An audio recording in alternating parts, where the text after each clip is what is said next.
Салям алейкум, хайрлах шамлар. Добрый вечер. В эфире телеканала АТР. Вы смотрите марафон «Сейф АТР. Голос Крыма». Майя Буты в эфире. В студии для вас работаю я, Гульсум Халилова. Следующие 3 часа в этой студии в рамках нашего марафона мы обсудим основные события, новости сегодняшнего дня. Для начала предлагаю подключить к нашему эфиру нашего журналиста Романа Спиридонова прямо из Ньюзрума. Он готов рассказать о новостях, которые готовят вечерние выпуски «Заман». Рома, приветствую. Мы слушаем тебя. Приветствую, Гульсум. Сегодня мы расскажем о таких темах. В оккупированном Армянске, в оккупированном Крыму продолжается так называемое дело против лидера крымско-татарского народа Мустафы Джемилева. Очередное заседание там прошло. На нем присутствовал защитник Мустафы Джемилева Николай Полозов. И вот подробности этого дела сегодня в нашем выпуске «Заман». Президент США Джо Байден продлил на год санкции против России, принятые ранее в связи с ситуацией в Украине и оккупацией Крыма. Об этом говорится в Федеральном реестре сборники документов американского правительства. Как указано в пояснительной записке, действия и политика, о которых идет речь, по-прежнему представляют чрезвычайную угрозу национальным интересам Соединенных Штатов Америки. 14 правозащитных организаций Украины осудили решение российского суда, который приговорил проукраинского активиста Олега Приходько из Крыма к 5 годам лишения свободы в колонии строгого режима и штрафу 110 тысяч рублей. Среди этих правозащитников Центр прав человека ЗМИНа, Крымсоц, Крымско-татарский ресурсный центр, Украинская Хельсинская группа по правам человека и всего 14 организаций. Правозащитники считают, что истинная причина преследования Приходько — его публичное несогласие с оккупацией Крыма, которую он публично демонстрировал. Они требуют освободить Олега Приходько и призвали международные организации усилить давление на Россию и ввести персональные санкции против чиновников, причастных к преследованию активиста. А бывшие пленники Кремля представили общественную платформу освобождения заключенных. Ее основали для того, чтобы поддерживать тех, кто до сих пор находится в заключении в местах ограничения свободы, как на оккупированных территориях Крыма и Донбасса, так и в России. Среди учредителей платформы бывшие политузники — это Олег Сенцов, Александр Кольченко, Роман Сущенко, Эдем Бекиров, Ахтем Чигос, Балух Владимир, Ильми Умеров, Николай Семена и многие другие. Организация планирует сосредоточиться на освобождении политзаключенных на международном уровне, будет взаимодействовать с украинскими властями, а также будет поддерживать родственников и близких политузников. Это коротко то, о чем мы сегодня будем рассказывать в наших выпусках, которые будут в нашем эфире в 19:00 на украинском языке и в 21:00 на крымско-татарском. Гульсум. Спасибо тебе большое. Это был наш журналист Роман Спиридонов прямо из Ньюзрума. Не пропустите вечерние выпуски «Заман».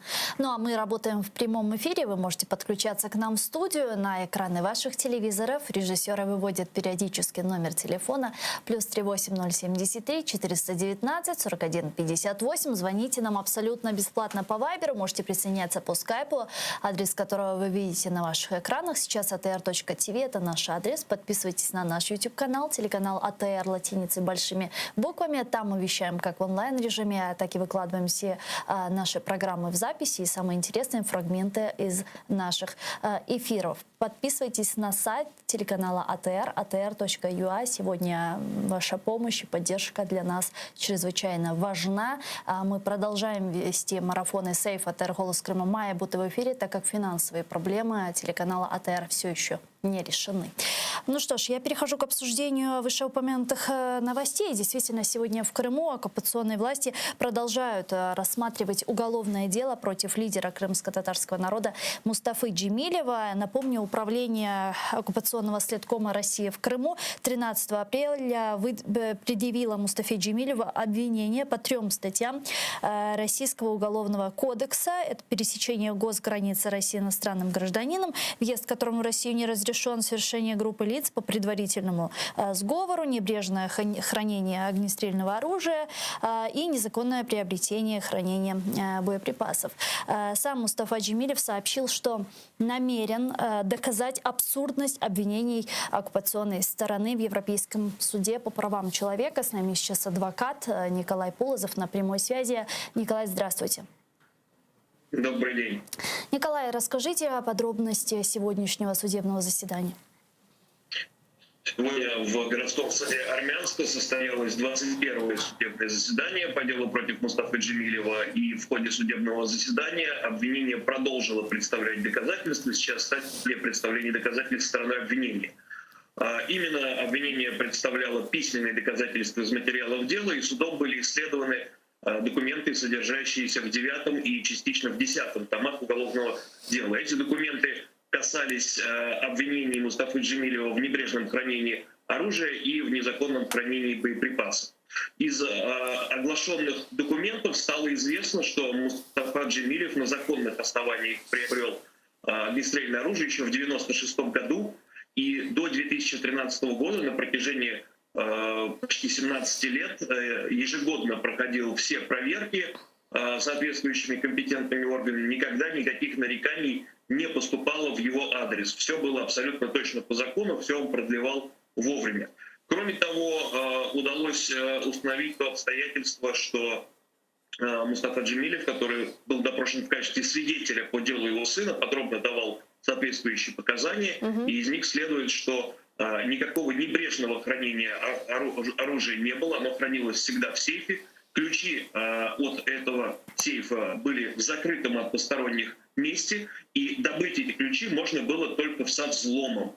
Таким образом, фактически сторона обвинения разрушает собственную позицию. Что касается незаконного хранения боеприпасов, то из его же показаний следует, что эти боеприпасы были куплены вместе с оружием еще в 1996 году, проходили все проверки, и никогда он никаких других боеприпасов не покупал. Николай, правильно ли я понимаю, что вот как сегодня стало известно, к материалам уголовного дела приобщили еще материалы и другого уголовного дела, только уже против сына Мустафы Джемилева Хайсера? Так ли это и как это возможно?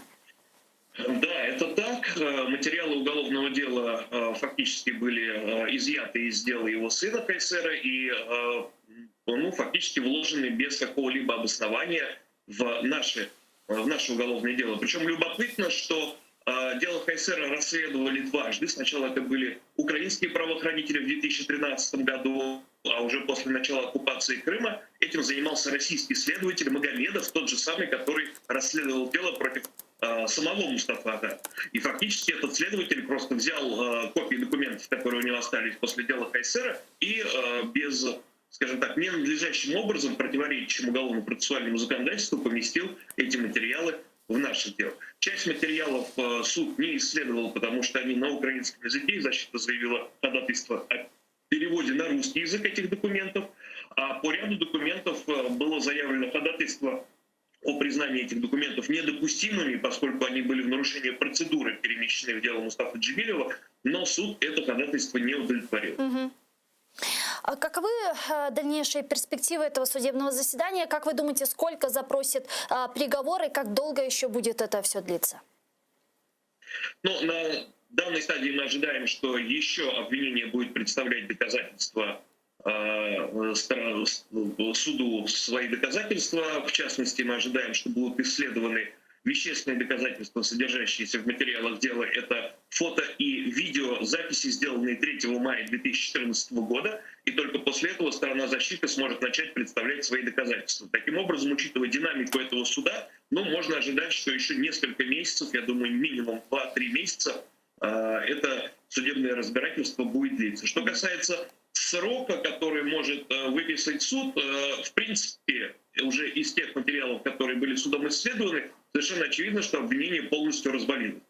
Но поскольку мы понимаем, что это дело политически мотивированное, и суд будет вынужден все равно выносить какое-то решение, я думаю, что, учитывая совокупность сроков и, в принципе, то, что это преступления не тяжкие, речь может идти о 5-6 годах лишения свободы, которые запросит прокурор. Вот как вы сказали, да, мы понимаем, что оккупационный прокурор, судья вынесут обвинительный приговор. Иллюзий на этот счет мы никаких не питаем. Вот у меня вопрос, а зачем, для чего тогда это все? Не является ли это таким сизифовым трудом сегодня для вас? И если мы не признаем юрисдикцию оккупационных судов, в чем смысл? Смысл заключается в нескольких вещах. Прежде всего, это необходимость пройти процедуры в рамках российской юрисдикции для того, чтобы был формальный повод обращения в международные инстанции, в том числе в Европейский суд по правам человека. То есть все равно это все нужно проходить. Второй аспект заключается в том, что Мустафа Джемилев, ну, скажем так, рассчитывает на то, что в этом судебном процессе можно будет установить фамилии, имена тех людей, которые нарушают права человека в оккупированном Крыму, и в последующем этих лиц можно будет привлечь к уголовной ответственности, в том числе в рамках международных процедур. Поэтому мы этим и занимаемся. А, кстати, по поводу прокурора, судьи, есть ли у вас информация, кто эти люди, являются ли они коллаборантами? Но что касается судьи, то это совершенно очевидно. Это судья Венера Исраилова, которая была судьей до оккупации в Крыму. И, насколько мне известно, по крайней мере, по данным базы «Миротворец», в Украине в отношении нее ведется производство по статье государственной измены. Спасибо вам большое. Адвокат Николай Полозов был с нами на прямой связи. Чох сағолыңыз. Сегодня в актовом зале Киевской православной богословской академии Православной церкви Украины презентовали платформу освобождения политических заключенных. Бывший политический заключенный, крымчанин Владимир Балух говорил ранее, что создание такой платформы – это моральная обязанность, так как есть люди, которые остаются сейчас в застенках Кремля. Также создание новой платформы по освобождению политических заключенных прокомментировал бывший политический заключенный Олег Сенцов. Вот его цитата.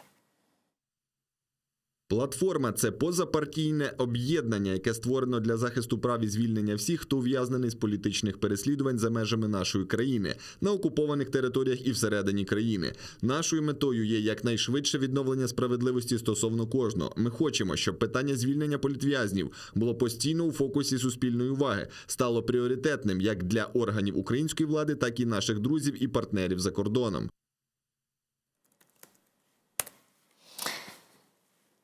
К нашему эфиру сейчас должен подключиться бывший политический заключенный Микола Семена, который стал одним из учредителей новой платформы по освобождению политических заключенных. Вы пока подключайтесь к нам в эфир. На экраны режиссеры периодически выводят номер телефона. Звоните нам по Вайберу абсолютно бесплатно. Присоединяйтесь.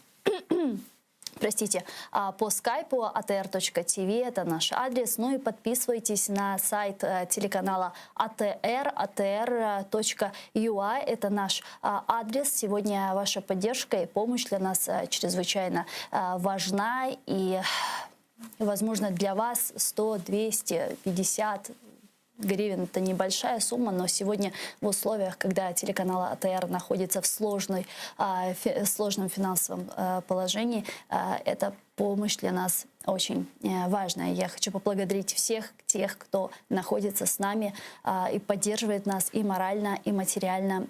Чох сағолыңыз. Микола Семена, бывший политический заключенный, с нами сейчас на прямой связи. Пане Микола, вітаю вас. Здравствуйте, Гурсу.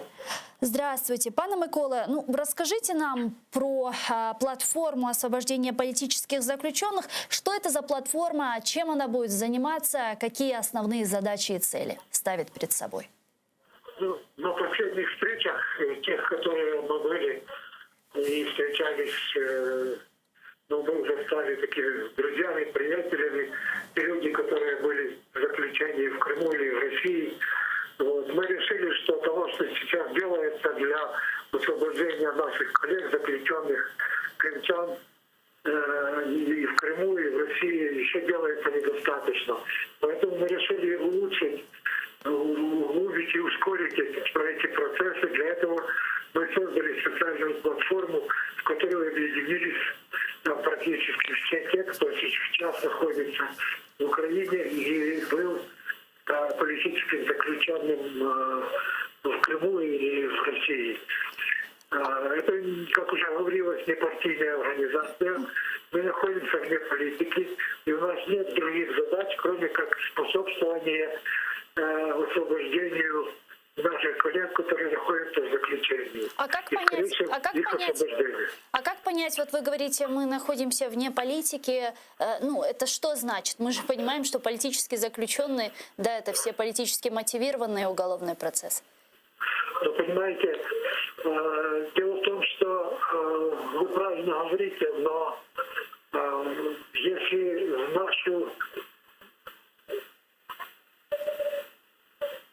если в нашу работу будет принесена там партийные какие-то пристрастия, значит, или другие, это будет мешать основной задаче, выполнению, которой мы посвящаем свой труд, то есть достижению освобождения наших коллег. Да, это политика, более того, это большая политика, но мы намерены действовать исключительно в пределах международного права, устава ООН, и решений других международных законов и других международных решений в таком отношении, чтобы ни политические амбиции, значит, ни какие-то политические пристрастия не мешали этой основной работе.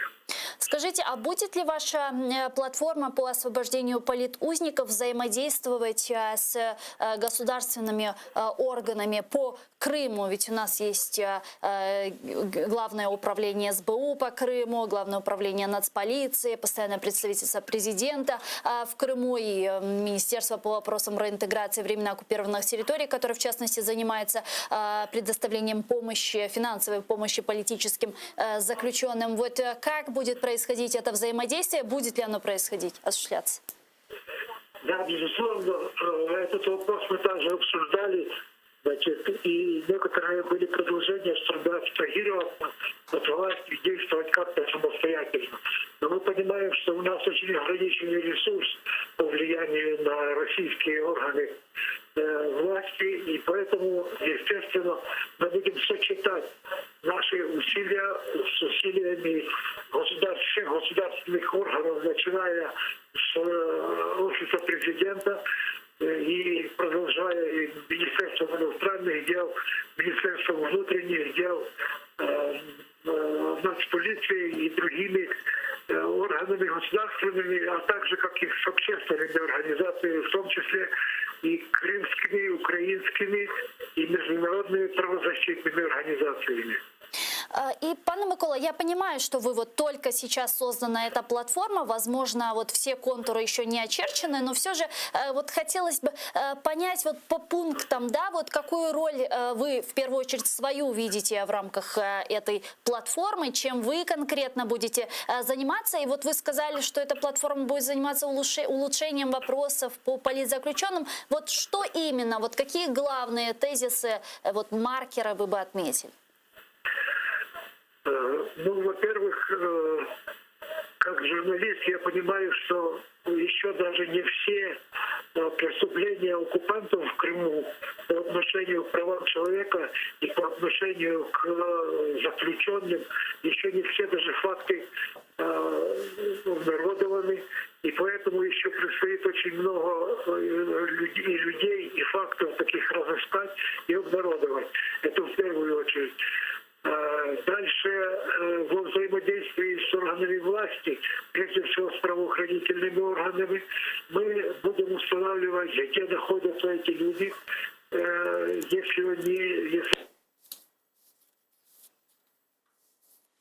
Алло? Пане Микола? Сорвался, к сожалению, у нас телефонный звонок с Миколой Семеной, журналистом и бывшим политическим заключенным. Он был с нами на прямой связи по телефону, а мы попробуем еще раз его перенабрать. Я напомню, что сегодня была инициирована и представлена, презентована платформа освобождения политических заключенных. В частности, Владимир Балух говорил ранее, что создание такой платформы – это моральная обязанность, так как есть люди, которые остаются сейчас в заключении. Действительно, в последнее время мы видим очень много важных и нужных инициатив, что вот нынешняя платформа, которая создана. Далее мы еще будем говорить про представленные сегодня инициативы межфракционного депутатского объединения «Украина 603 и 7». И, в частности, конечно же, будем говорить про инициированную Зеленским крымскую платформу, которая сейчас набирает обороты. Микола Семена вернулся к нам. Пане Микола, чуете? Да, Антон, я слышу вас. Да, у нас прервался телефонный звонок. Продолжайте, пожалуйста.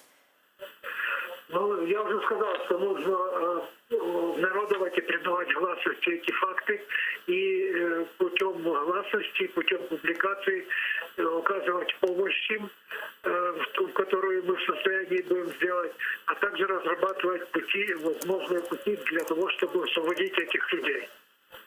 Скажите, а кто входит, вот уже входит в платформу и, возможно, с какими правозащитными еще организациями и группами вы будете взаимодействовать? Входят, у нас есть 16 учредителей этой платформы. Вот, вы их уже почти всех назвали. И мы также будем взаимодействовать с правозащитной организацией «Змеина», это Центр прав человека, ну и несколькими другими организациями. И я думаю, что со временем наши связи будут развиваться и расширяться, и это будет... Наша работа, в смысле, должна превратиться в такой широкий фронт борьбы за освобождение крымских политиков. Скажите, а каким образом можно добиться освобождения политических заключенных? Вот видите ли вы какие-то шаги, какие-то пути в этом направлении? Вообще стоит ли сегодня на повестке дня вопрос освобождения или обмена наших политических заключенных? Конечно, стоит этот вопрос на повестке дня, он никогда не снимался. Это, во-первых. Во-вторых, я вижу главный путь освобождения, который состоит в том, что будет создаваться широкий международный фронт влияния и давления на Россию.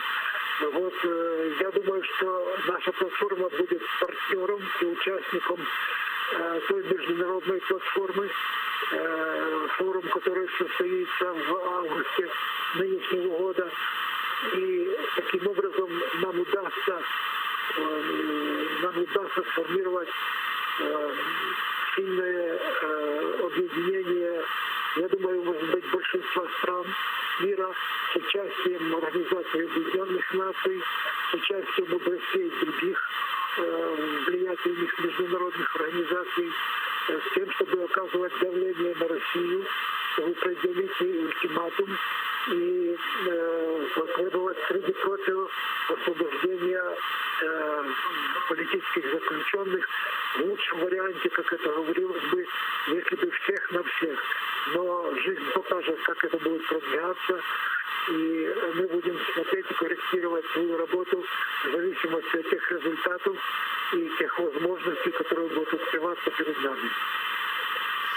И последнее еще хотела спросить. Вот действительно в последнее время, как я уже отметила выше, мы видим очень много важных и нужных инициатив, очень создание различных платформ, ваша в частности, инициатива межфракционного объединения Верховной Ради Украины, а потом инициированная Зеленским и Министерством иностранных дел Крымской платформы. Вот что нужно для того, чтобы эти инициативы не остались на уровне инициатив, как у нас часто, к сожалению, происходит в нашей стране? Для этого нужно, чтобы они, во-первых, были объединены. Для этого у нас существует координатор, который будет устанавливать эти связи между всевозможными инициативами и организациями, с одной стороны, и с другой стороны. Многочисленность платформ объясняется тем, что нужно создавать со временем блокаду России для того, чтобы оказывать на нее все стороннее давление, и для освобождения заключенных, и для выхода из Донбасса, и для оккупации Крыма. Потому что других путей российские политики, как видно, не понимают и не подчиняются международному праву и своим международным обязательствам.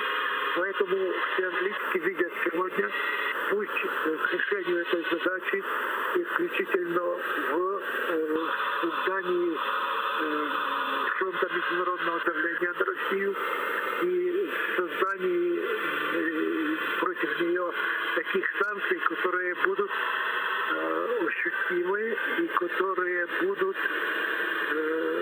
настолько влиятельны, чтобы Россия не могла от них отказаться и будет вынуждена выполнить требования всей международной общественности.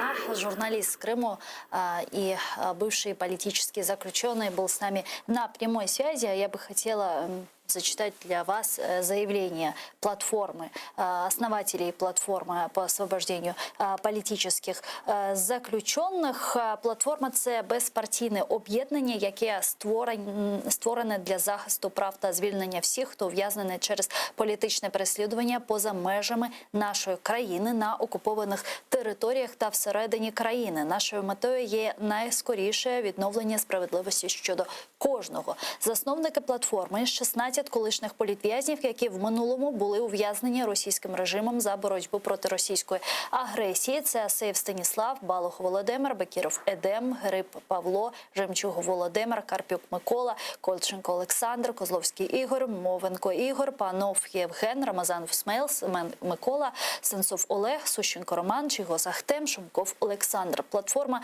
займається боротьбою за звільнення всіх українських громадян, які знаходяться за ґратами внаслідок агресії Російської Федерації, політв'язнів, заручників, військовополонених.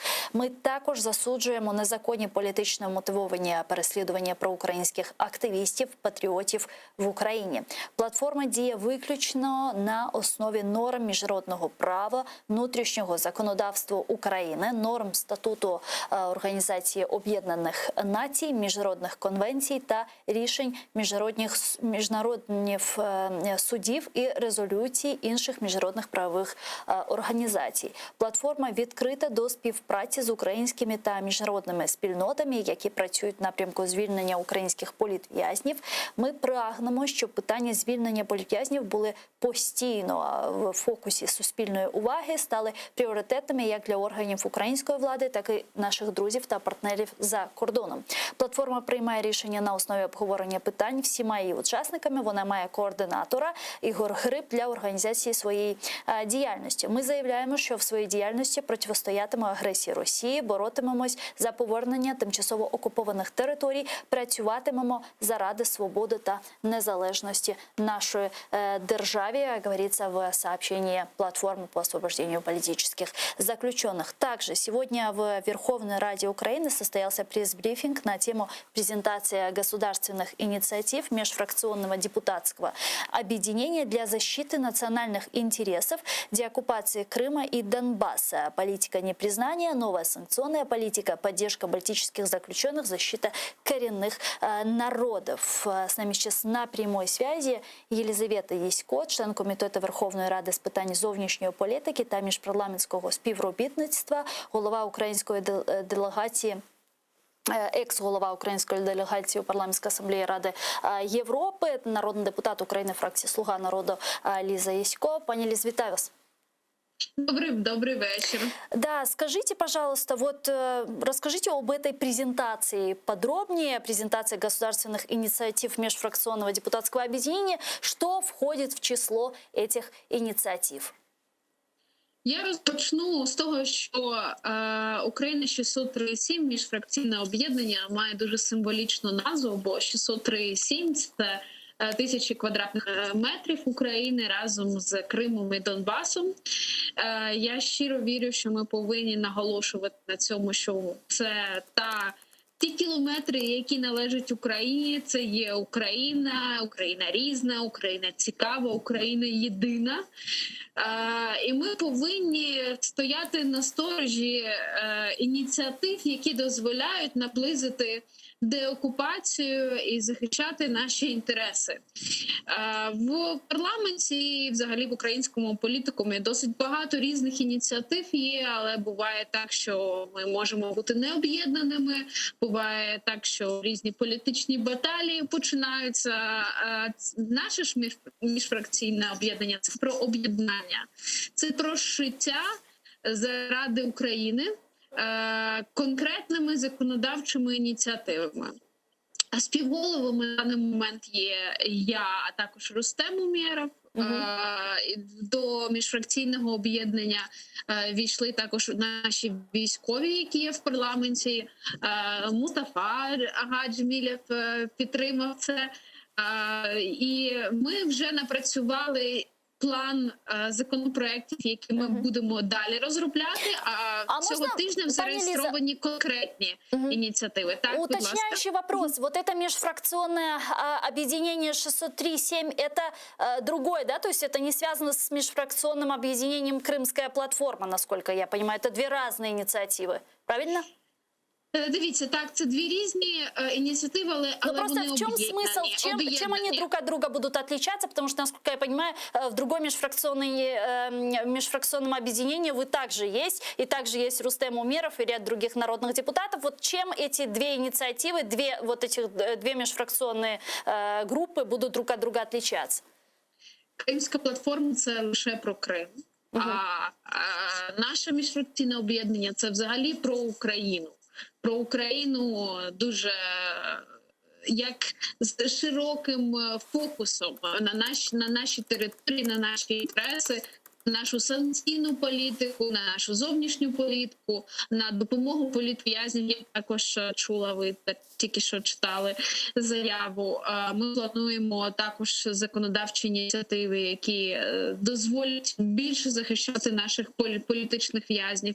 Це все, якщо об'єднати ці всі зусилля на єдиній платформі, а ми, депутати, також беремо участь в різних ініціативах. Так. Але коли об'єднати, то насправді бачиш, що відбувається діяльність, відбувається комунікація, відбувається багато чого для того, щоб був результат. От зараз дуже потрібне наше об'єднання. І я щиро сподіваюся, що наше міжфракційне об'єднання буде сприяти цьому і комунікаційно також заявляти, втручатись, робити заяви щодо тих ініціатив, які будуть допомагати Україні. Або, якщо щось буде погано, ми будемо разом выступать проти. А какие уже инициативы вот, ваше межфракционное объединение уже готово представить? Какие законопроекты?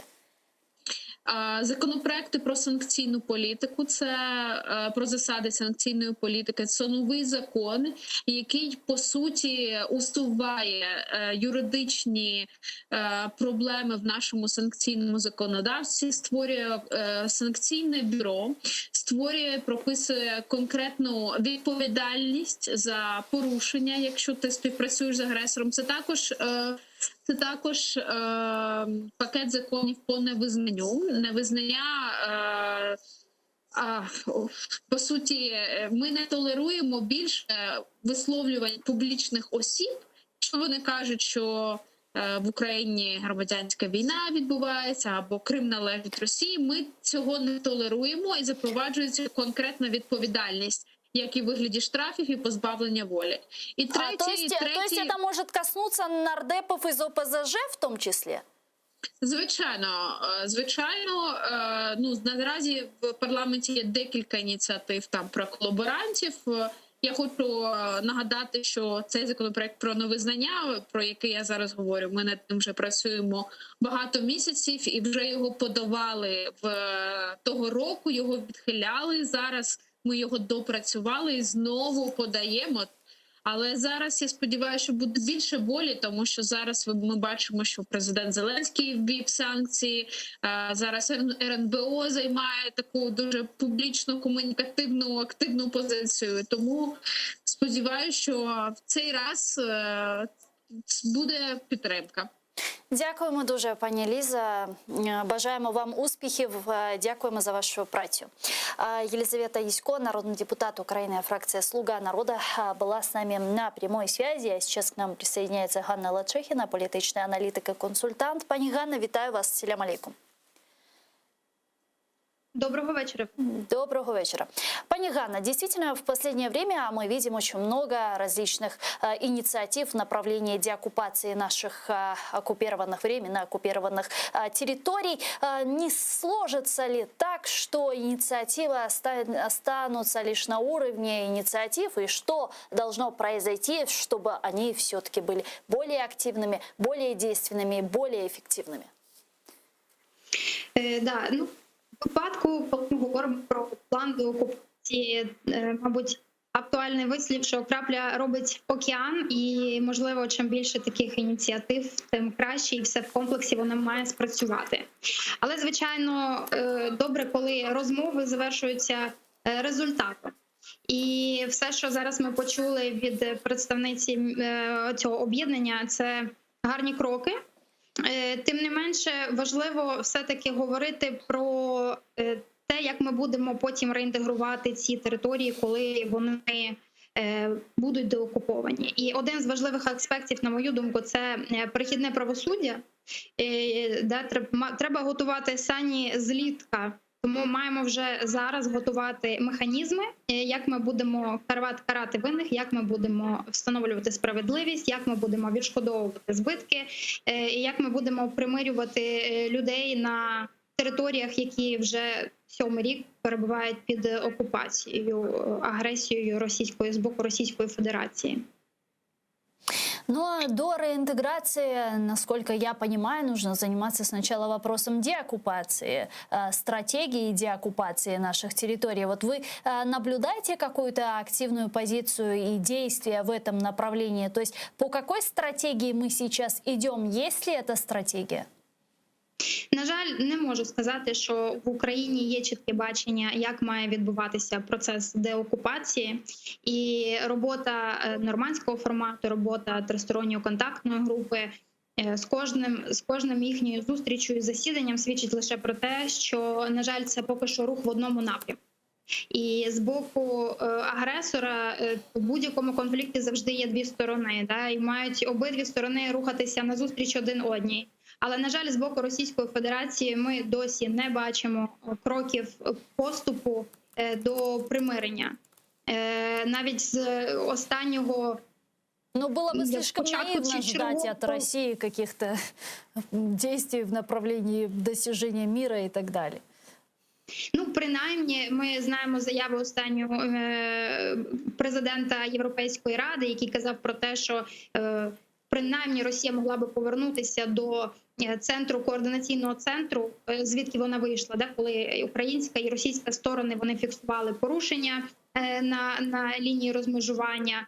Тобто всі ці політичні кроки могла би брати на себе Російська Федерація, тим не менше ми розуміємо, що рішення ці приймаються, скоріше за все, не в кімнатах переговорних груп, а в кабінеті президента чинного Російської Федерації Володимира Путіна. І, на жаль, ніколи ми не зможемо, мабуть, спрогнозувати, коли ж нарешті і що стане тригером для того, щоб Росія припинила свої агресивні дії на території України і припинила порушувати міжнародне право і домовленості, які досягаються на рівні представників держав в процессе нормандского формата. А как вы считаете, что может вернуть Россию сегодня в международное правовое поле? Есть ли такой рычаг?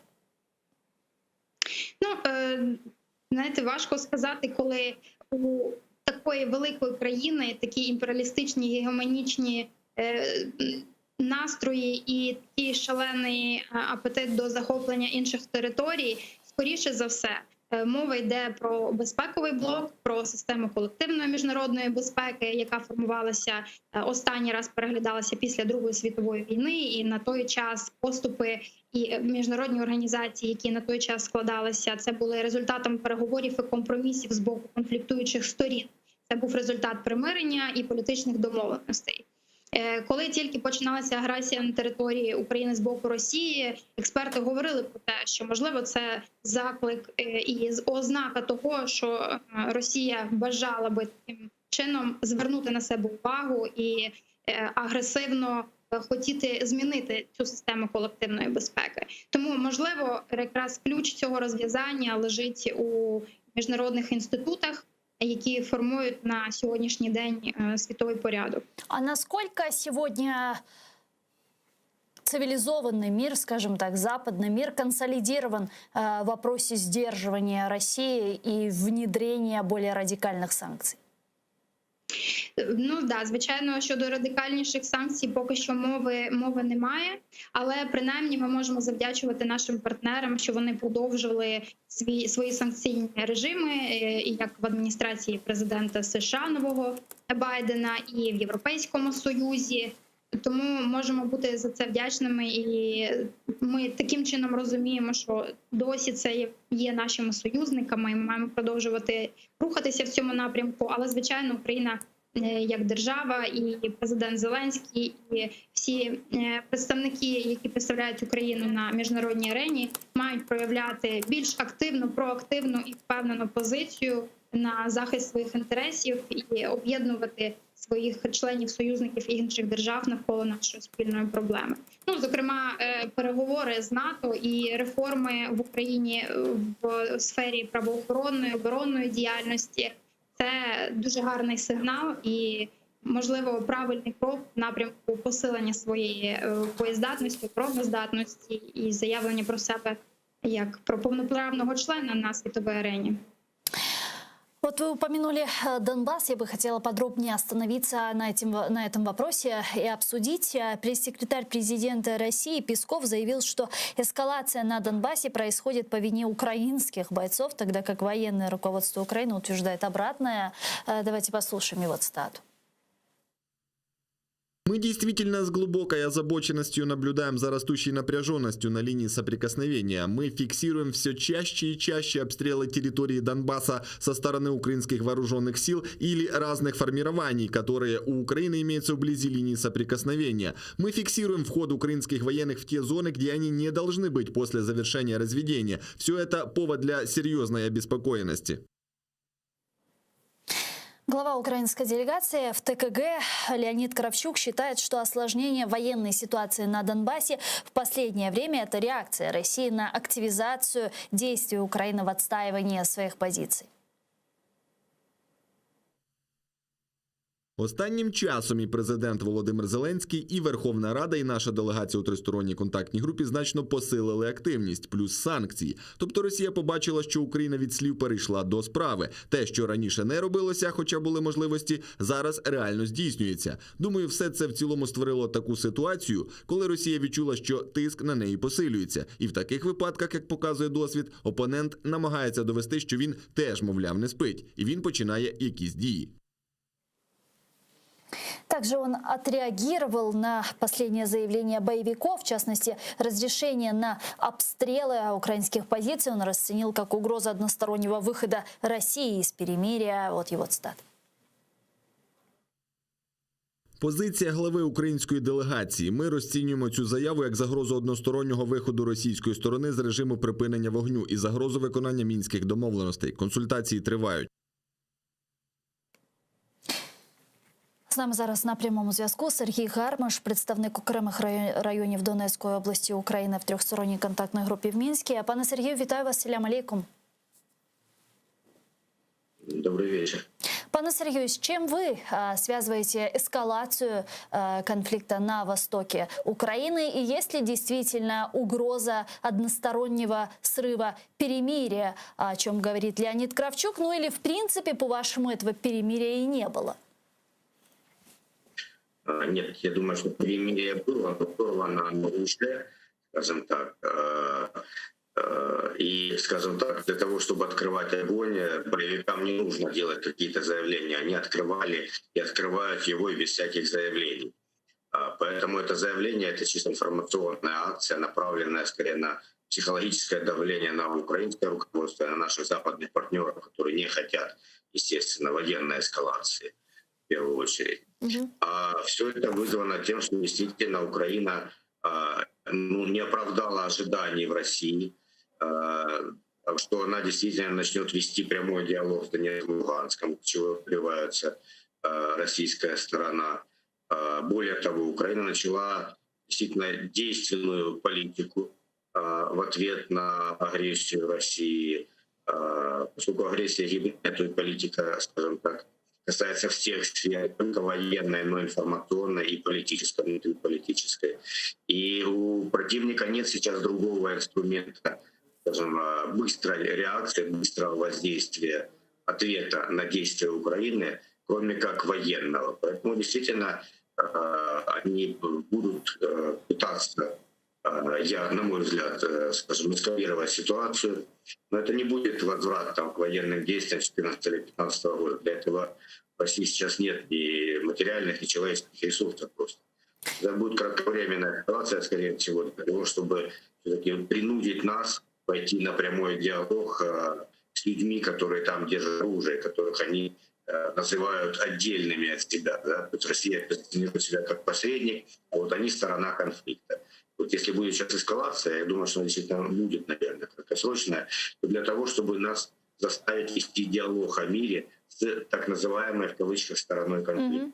А как, кстати, сейчас проходит заседание в рамках трехсторонней контактной группы в Минске? О чем сейчас там говорят и каким образом на заседаниях принуждают к прямым переговорам с террористами?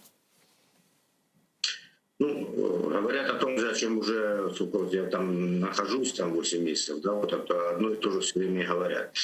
Поэтому новостей, скажем, больших нет, их содержания.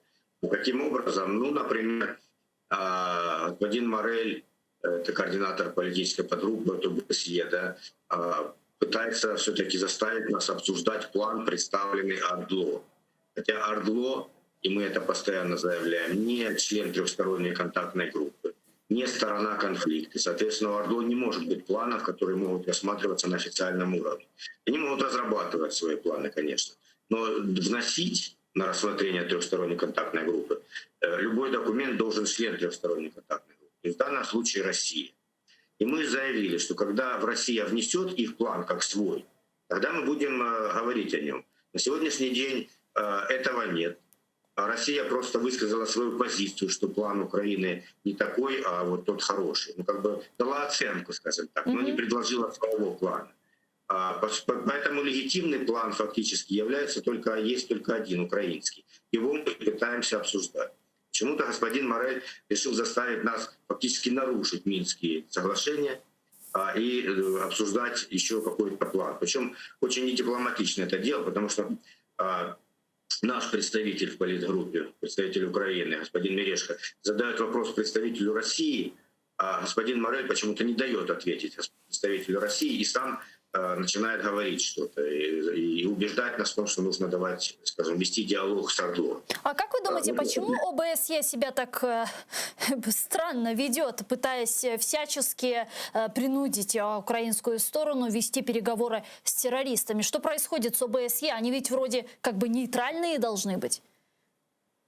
Они должны быть нейтральные, а Россия должна быть второй стороной конфликта, как записано в Минском протоколе. Поэтому здесь трудно сказать, что должно быть, да, я говорю, как есть. Мне не хотелось бы, как участнику дипломатического процесса, высказывать, скажем, свои предположения насчет мотивов. Мягко говоря, считаю, что ОБСЕ заинтересована больше в самом процессе. Тот же господин Морель, ему нужно показывать какой-то хотя бы результат.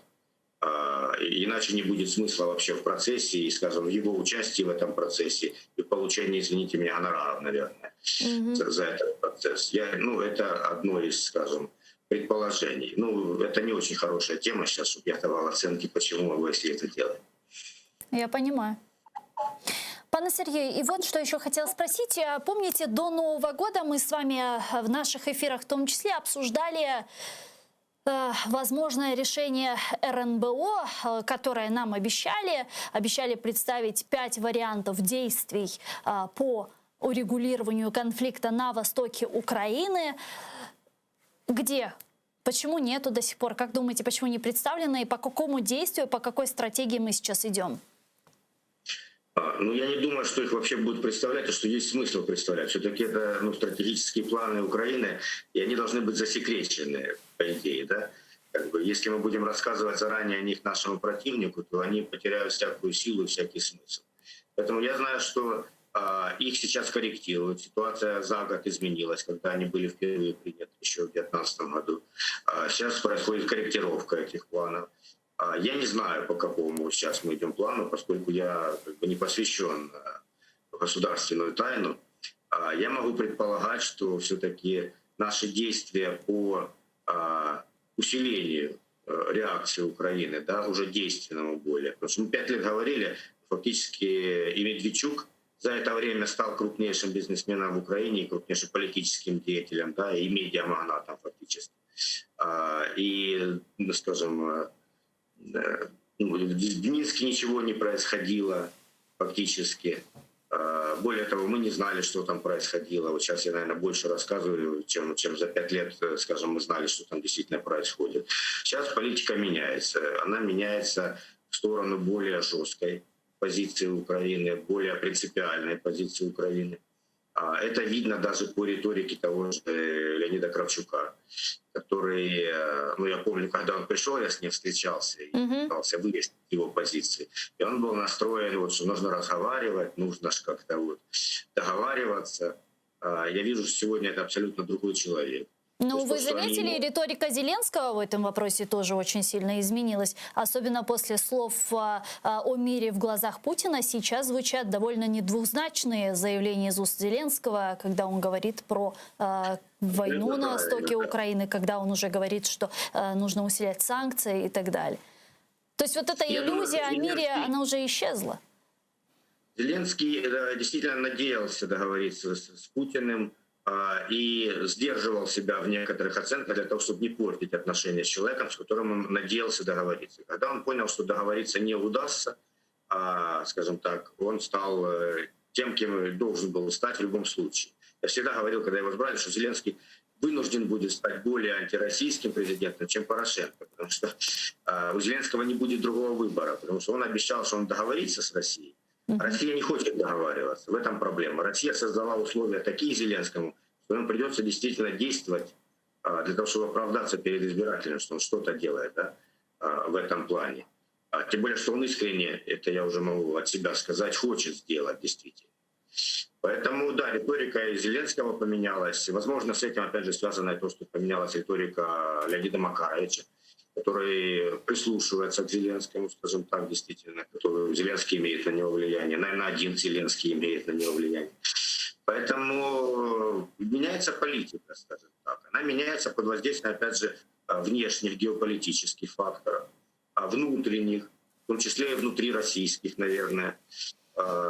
Мир меняется, мы адекватно, скажем так, меняем нашу политику по отношению к противнику. Просто что меня радует, что сегодня все, в том числе и президент и его окружение, уже поняли, что мы воюем с Россией, что это гибридная война, что воевать нужно на всех фронтах, а не только, скажем, на участке военного приложения сил на Донбассе. Дякуємо дуже, пане Сергію. Чухсагл, у нас Сергей Гармаш, представитель украинской делегации в трехсторонней контактной группе в Минске, был с нами на прямой связи.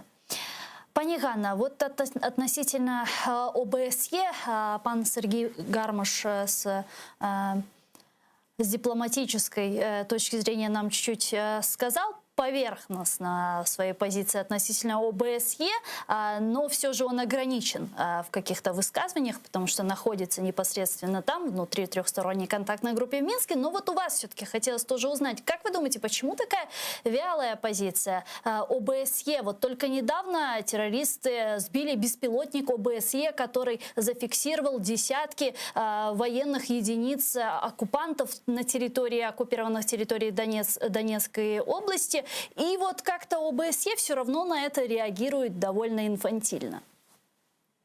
Тут може бути декілька причин з моєї точки зору. По-перше, дипломатичні переговори – це досить психологічний теж процес. І зайва надмірна уваги преси і інформації, яка може витікати, вона іноді може негативно впливати на хід переговорів навіть. Тому я розумію, з розумінням ставлюся до представників, які в повній мірі не можуть коментувати певні речі.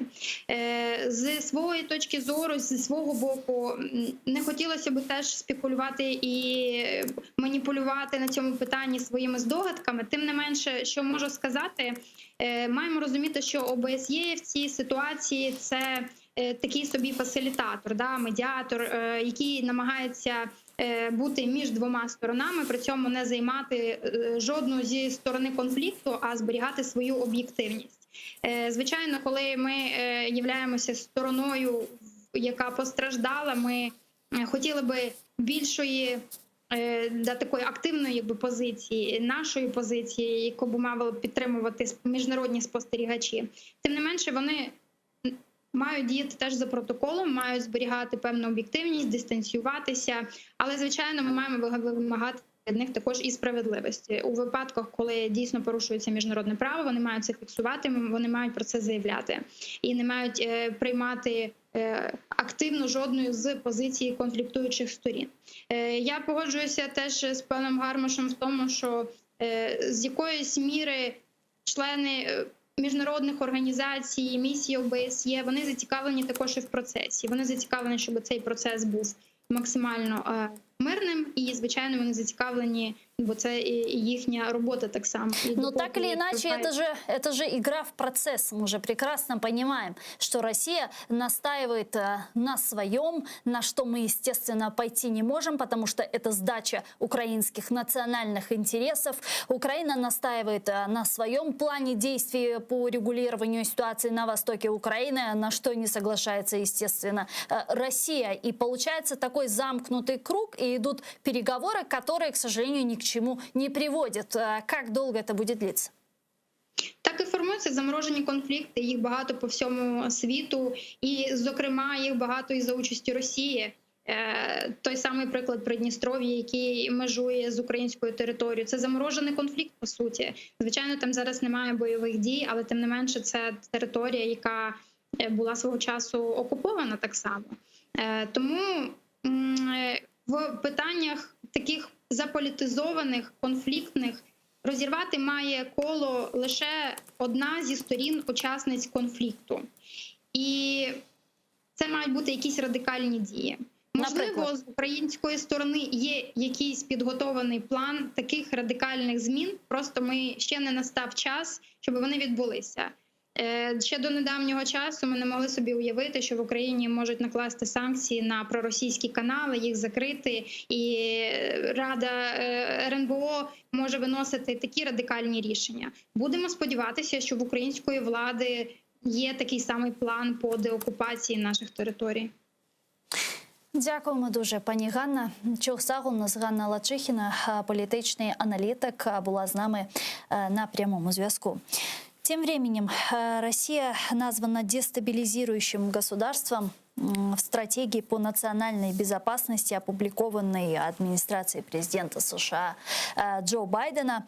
Россия по-прежнему полна решимости усилить свое глобальное влияние и сыграть подрывную роль на мировой арене, говорится в документе. Китай и Россия названы странами, вложившими значительные усилия и средства, чтобы проверить силы США и помешать им защищать свои интересы по всему миру. В то же время Китай назван единственным конкурентом, потенциально способным объединить экономическую, дипломатическую, военную и технологическую мощь, чтобы бросить длительный вызов стабильной и открытой международной системе. Также сегодня стало известно, что президент Джо Байден продлил на год санкции в отношении России, введенные в 2014 году в связи с событиями на Украине и в Крыму. Уведомление об этом опубликовано в Федеральном реестре США. Напомним, американские санкции 2014 года касались ряда официальных лиц России. Ограничительные меры затронули также крупных российских предпринимателей,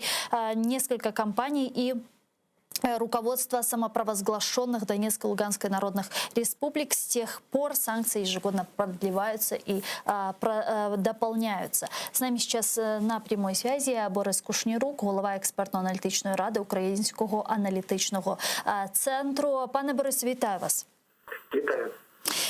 Ну что ж, по поводу стратегии по национальной безопасности США хотела с вами поговорить и относительно Северного потока. Ну вот для начала Россию там назвали дестабилизирующим государством в стратегии по нацбезопасности США. Достаточно ли этого для наших национальных интересов, или же все-таки хотелось бы, чтобы Россия была основным противником США? Ну, розумієте, це ігри слів, а насправді важливо, в якій мірі буде задіюватися потенціал США, і особливо в контексті співпраці з Євросоюзом, для того, щоб забезпечити стримування агресивних дій з боку Росії. Тут є проблема, бо Сполучені Штати після того, як очолила адміністрацію Байдена, зацікавлені в тому, щоб узгоджувати свої дії з Євросоюзом. І, відповідно, це буде складний такий процес, тому що значна частина країн Євросоюзу на сьогоднішній момент знаходиться під суттєвим впливом, в тому числі і, ну, якщо можна сказати, може навіть доволі жорстко, корумпованість еліт цих країн з боку Росії. Причому це не обов'язково корумпованість на рівні, що ми просто заносимо там в валізах євро чи долари. Це може на рівні того, що дають більш вигідні умови бізнесу цих країн, наприклад, при закупівлі того ж самого газу, доступу до родовищ в Росії тощо. Таким чином це само по собі може стимулювати ці еліти цих країн підігрувати інтересам Росії. И вот недавно тоже стало известно, что Германия, было заявление правительства ФРГ, что Германия будет искать различные пути диалога с новой администрацией президента США для того, чтобы те позволили им достроить Северный поток-2 таким беспрепятственным образом. Насколько это реально, как думаете, и как будет новая администрация президента США действовать по Северному потоку-2? Какие позиции они будут определять по этому вопросу? Я думаю, що це може стати одним з розмінних монет, коли в Байдену, який вкрай зацікавлений збереженні єднаності з Євросоюзом, особливо з Німеччиною, буде готовий на поступки і не ухвалить жорсткіших рішень щодо Північного потоку-2, що дозволить його добудувати. А тут ризик якраз полягає в тому, що після того, як він буде добудований, значна частина, скажімо, зобов'язань буде обнулена. Тому що по великому рахунку тоді вже справді почнеться історія суто бізнесова.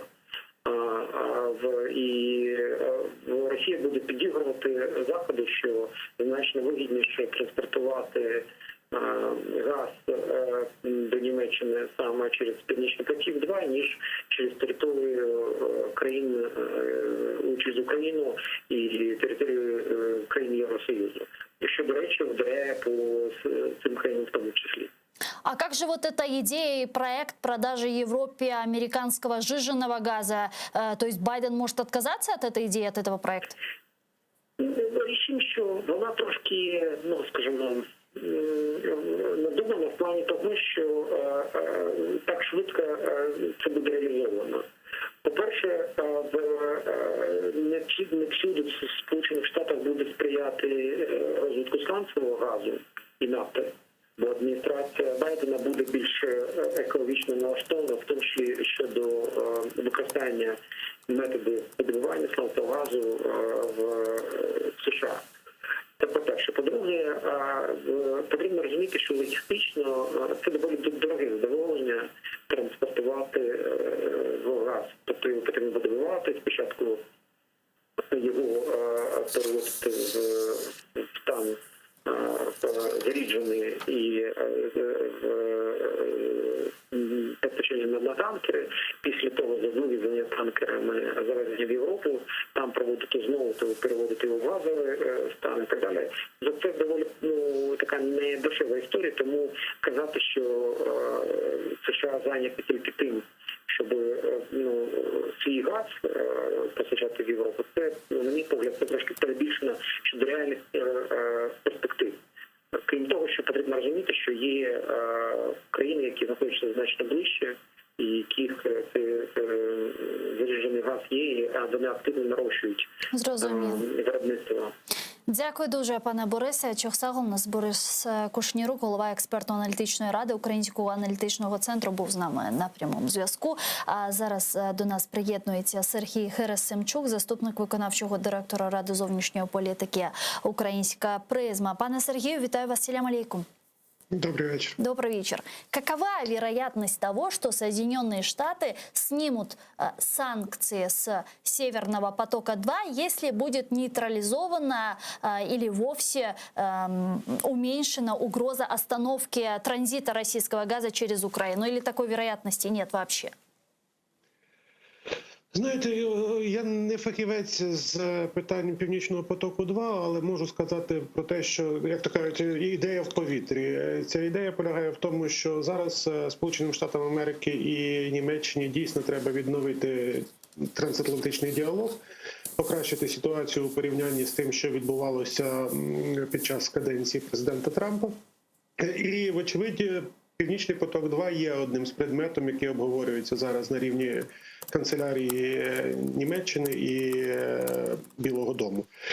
Дійсно йдеться про те, що, наскільки я розумію, Берлін пропонує Сполученим Штатам таку формулу, яка дозволила б завершити будівництво Північного потоку і разом з тим забезпечити інтереси України, принаймні забезпечити певні обсяги транзиту як гарантовані. Крім того, я не виключаю, що у ході цього діалогу йдеться також про те, що функціонування Північного потоку-2 буде все-таки пов'язано з європейськими правилами функціонування енергетичного ринку.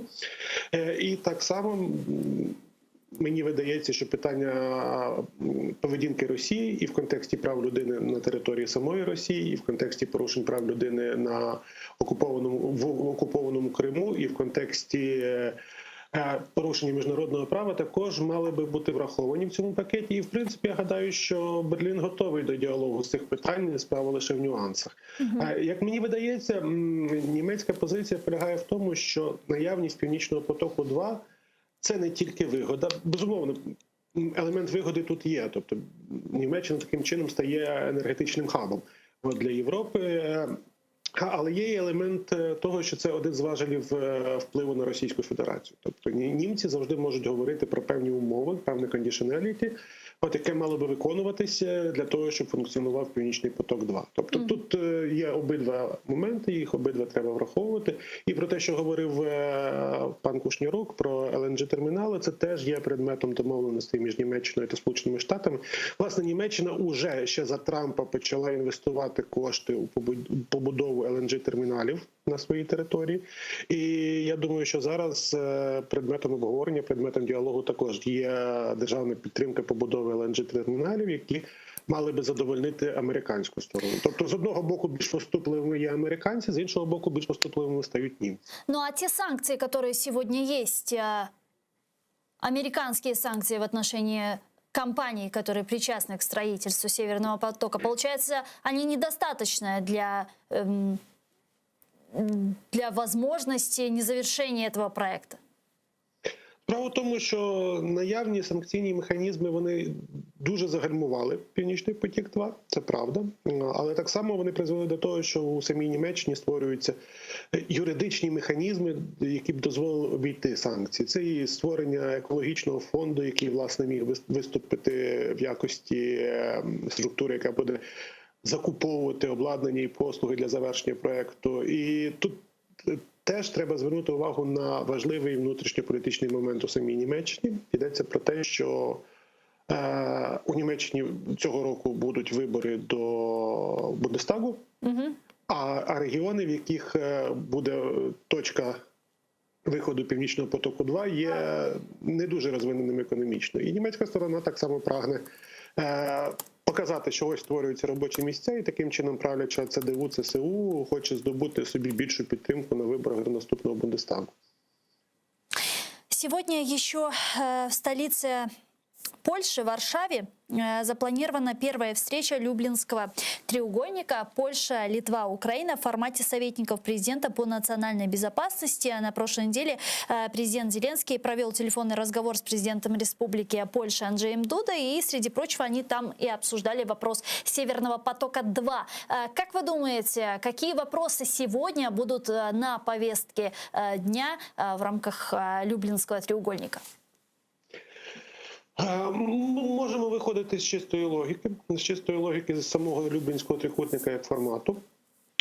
Перше питання, яке завжди було актуальне у цьому форматі, це питання безпеки і питання взаємодії з Російською Федерацією. У нас вже є певні механізми безпекової співпраці, це польсько-українсько-литовська бригада, це є спільне бачення ризиків і загроз у регіоні, які походять від Російської Федерації. Очевидно, саме такий формат на рівні радників, на рівні секретаря Радбезу говорить про те, що цей безпековий формат буде розвиватися і надалі.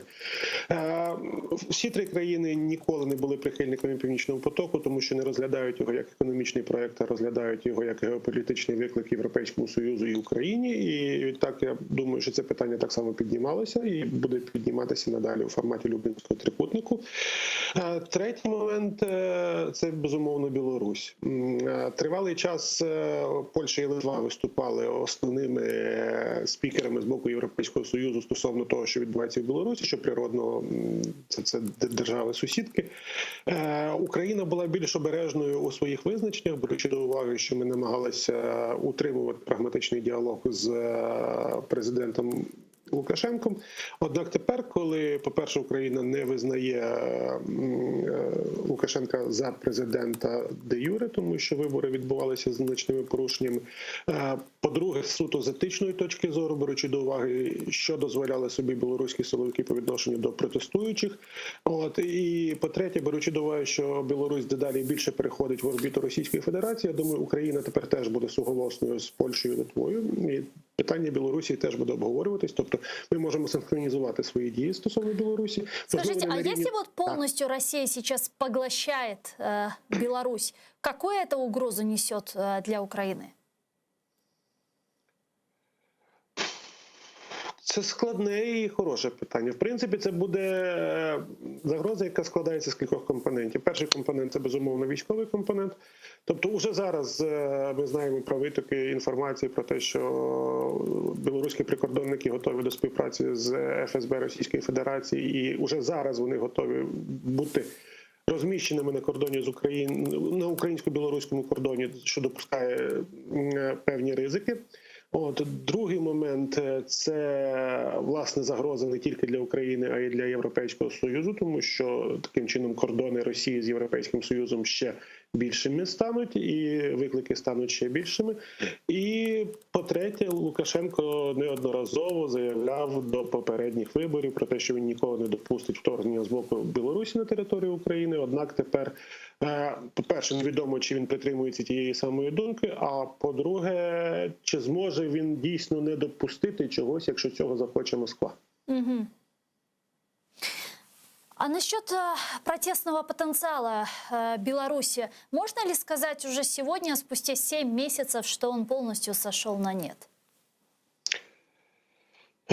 Я не сказав би про це з огляду на своє спілкування з білоруськими колегами. Я бачу, що насправді, знову ж таки, чисто етичної точки зору, чимало моїх колег з експертного співтовариства, з громадянського суспільства в Білорусі не можуть пробачити того, що відбувалося в Білорусі, не можуть пробачити цих побиття, катувань, незаконних затримань. Інша проблема, і це проблема, з якою до певної міри стикалася і Україна під час Революції Гідності, це брак лідерів. І пані Тихановська, яка, по-перше, не перебуває разом зі своїми колегами на території держави, а по-друге, не є достатньо вираженим харизматичним лідером, є скоріше людиною, яка випадково опинилася на вістрі цієї боротьби. Вона недостатньо мотивує білорусів до того, щоб протестувати. Однак в даному випадку протестів за Тихановську може і не буде в тій мірі, в якій на це сподіваються. Але протести проти Лукашенка, я думаю, збережуться. Хоча і будуть придушуватись надалі, тому що режим показав, що він не може, що диктатор не може піти на пенсію. Диктатор має або лишатися при владі, або бути поваленим. Ну а могут ли вот протесты, вот такие протесты, не такое ненасильственное сопротивление привести к желаемому результату, а именно отставке Александра Лукашенко? На даний момент говорити про таку вірогідність важко, тому що ми бачимо, що на мирні протести Лукашенко реагує неадекватним застосуванням сили. Мені здається, що більшою мірою можна було би говорити про те, що до відставки може призвести тиск так званого колективного заходу. І інтерес до цього питання є, і інтерес до цього питання зберігається.